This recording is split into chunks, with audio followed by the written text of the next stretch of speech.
ದೇವನಾಮಕ್ಕೆ ಸ್ತೋತ್ರವಾಗಿ ಕರ್ತನಾದಂಥ ಯೇಸು ಕ್ರಿಸ್ತನ ಈ ಸಮಯ ಕೊಟ್ಟಿದ್ದಕ್ಕಾಗಿ ನಾನು ದೇವನಾಮಕ್ಕೆ ಸ್ತೋತ್ರ ಸಲ್ಲಿಸುತ್ತೇನೆ.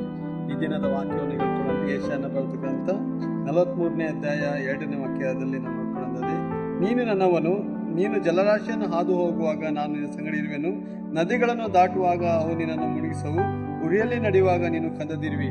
ದೇವನಾಮಕ್ಕೆ ಸ್ತೋತ್ರವಾಗಿ ಈ ವಾಕ್ಯದಲ್ಲಿ ನಾವು ನೋಡೋದಾದರೆ, ನದಿಗಳನ್ನು ದಾಟುವಾಗ, ಜಲರಾಶಿಗಳ ಮಧ್ಯದಲ್ಲಿ ಅಂದರೆ ಕಷ್ಟಗಳು, ಕಣ್ಣೀರುಗಳು, ದುಃಖಗಳ ಮಧ್ಯದಲ್ಲಿ ನಾವು ಹೋಗುವಾಗಲೂ ನಮ್ಮ ದೇವರಾದಂಥ ಯೆಹೋವನು ಯೇಸು ಕ್ರಿಸ್ತ ನಮ್ಮ ಸಹಾಯಕನಾಗಿದ್ದಾನೆ.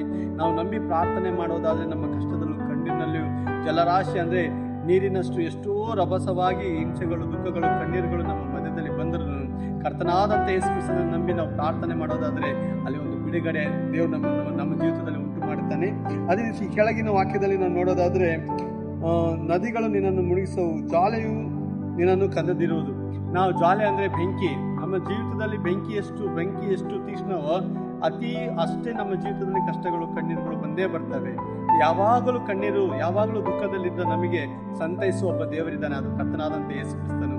ಅದನ್ನು ನಂಬಿ ನಾವು ಪ್ರಾರ್ಥನೆ ಮಾಡೋದಾದರೆ, ಅದನ್ನು ನಂಬಿ ನಾವು ಆರಾಧನೆ ಮಾಡೋದಾದರೆ, ಅದನ್ನು ನಂಬಿ ನಾವು ಅಪ್ಪ ಯೇಸಪ್ಪ ಕಾಪಾಡಂತ ಹೇಳೋದಾದರೆ, ಬೆಂಕಿಯಿಂದ ಆಪತ್ತಿನಿಂದ ನಮಗೆ ದೇವರು ಬಿಡುಗಡೆ ಕೊಡ್ತಾನೆ. ಕರ್ತನಾದಂಥ ದೇವರು ನಮ್ಮ ಸ್ತೋತ್ರವಾಗಿ ಈ ವಾಕ್ಯ ಹೇಳುವಾಗಿ ಸಹಾಯ ಮಾಡಿದ್ದಕ್ಕಾಗಿ ಪ್ರಾರ್ಥನೆ ಮಾಡ್ಕೊಳ್ಳೋಣ.